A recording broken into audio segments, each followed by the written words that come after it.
उलमाओं का सबसे बड़ा इस देश में बड़ी कुर्बानियां रही हैं। 70 हजार उलमाए कराम को एक बार फांसी के फंदे पर लटकाया गया था और जो बच गया उनको लंगा कर कर दरखों में लटकाया गया था। तो क्या इनकी कुर्बानियों को कोई भूल जाएगा? हिंदुस्तान हम सबका है, किसी एक खास व्यक्ति का नहीं। ये हिंदुस्तान किसी खास व्यक्ति से ताल्लुक नहीं रखता, किसी खास कम्युनिटी से ताल्लुक नहीं रखता, किसी खास रिलीजन या मजहब से ताल्लुक नहीं रखता। मैं खुलकर बोलना चाहूंगा, ये हिंदुस्तान हम सबका है और इस हिंदुस्तान में अगर कोई करप्शन फैलाने की कोशिश करेगा तो हम सब मिलकर करप्शन को भी खत्म करेंगे और करप्शन फैलाने वालों को भी खत्म करेंगे। जब तक रहेगी जान ये कहते रहेंगे हम, सोने का चिड़िया हिंदुस्तान जिंदाबाद, और तुम हमें क्या मिटाओगे दुश्मनाने हिंद। तेरे सीने पे हम सब चढ़ के बोलेंगे हिंदुस्तान जिंदाबाद।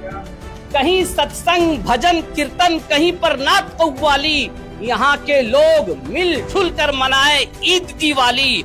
और हर मजहब में अपना एक अलग पकवान बनता है। अरे सजा दो एक थाली में तो हिंदुस्तान बनता है।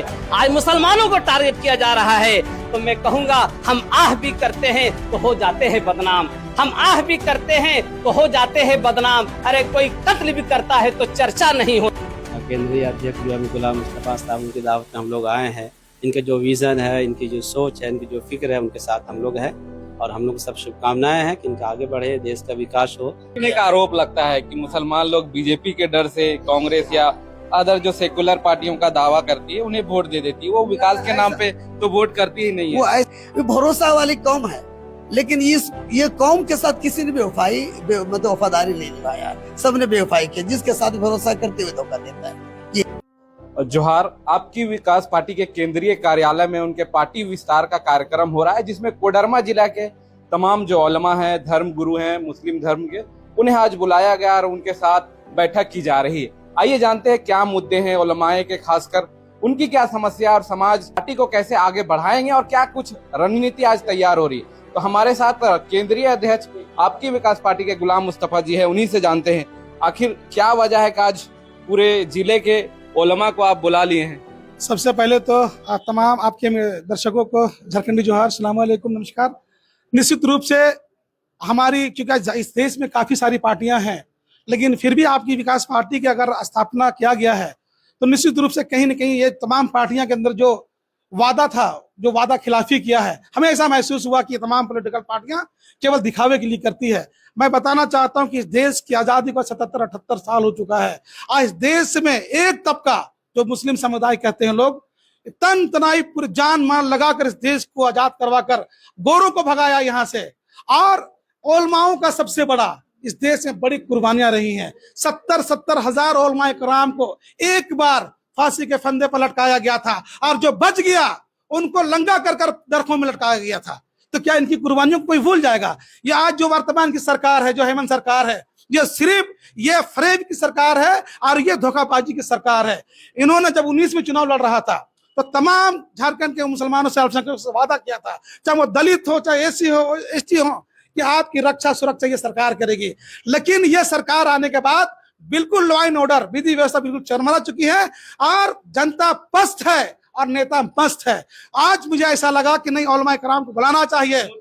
मुद्दा यही है कि आज जो ये सरकार ने वादा किया था, जो सबसे बड़ी मुद्दा है, जो मॉब लिंचिंग, आज कहीं पर, कहीं राम के नाम पर तो कहीं गाय के नाम पर, कभी जहाद के नाम पर एक संयोजित ढंग तरीके से लोग क्यों होते हैं।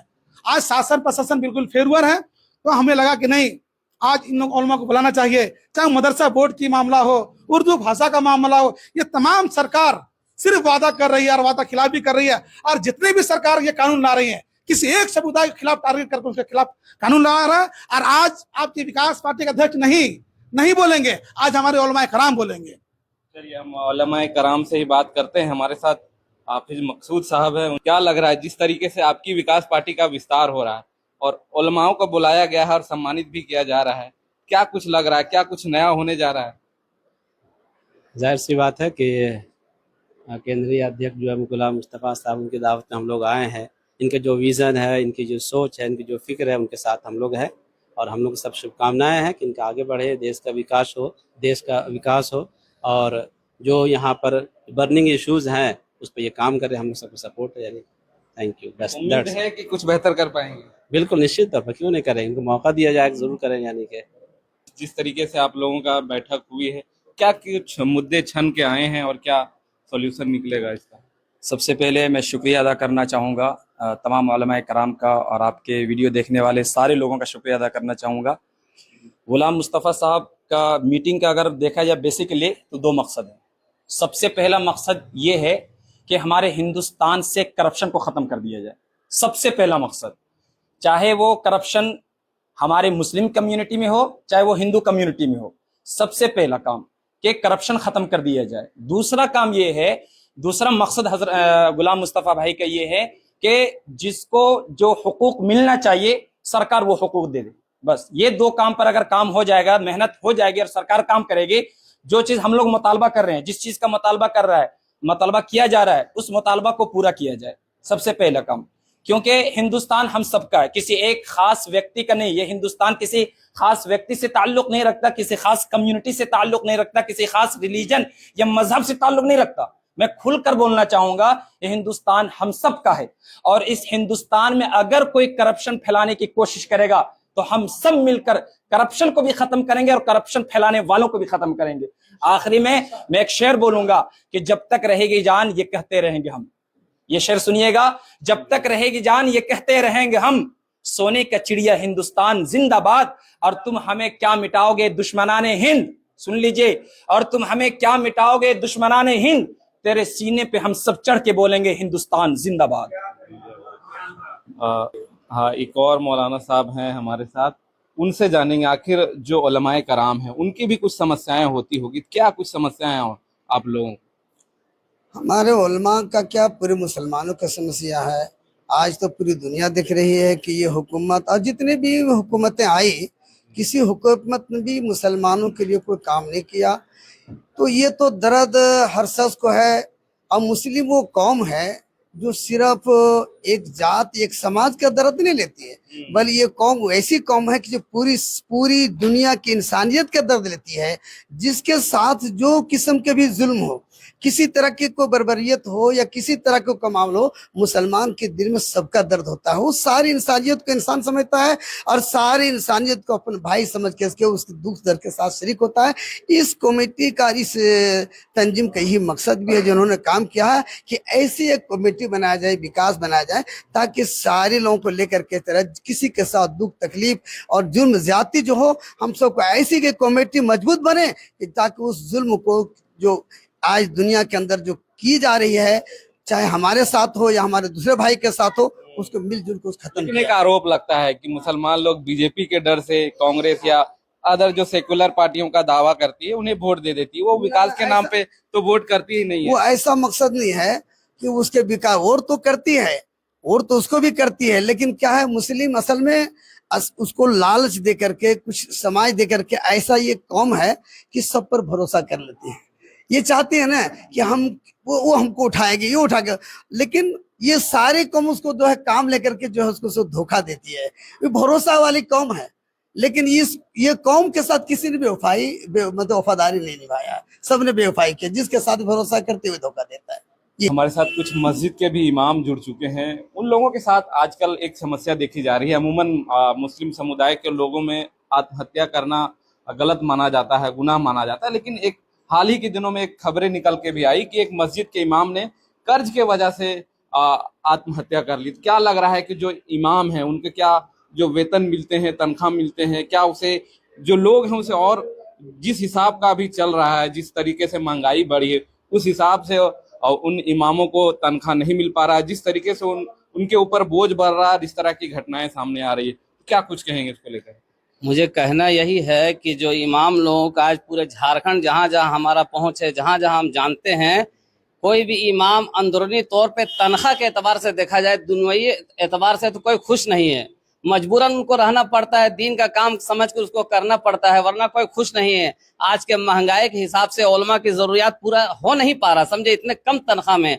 उसके बावजूद भी आवाम चाहेगी तो कर सकती है, कोई बड़ी बात नहीं है। हर आवाम के अगर 10-10 रुपया से इमाम का मुसाफा किया जाए जुम्मे के दिन, तो इमाम का तनख्वाह 15,000 या 10,000 भी रहेगा तो उनका साइड इनकम हो जाएगा, समझे।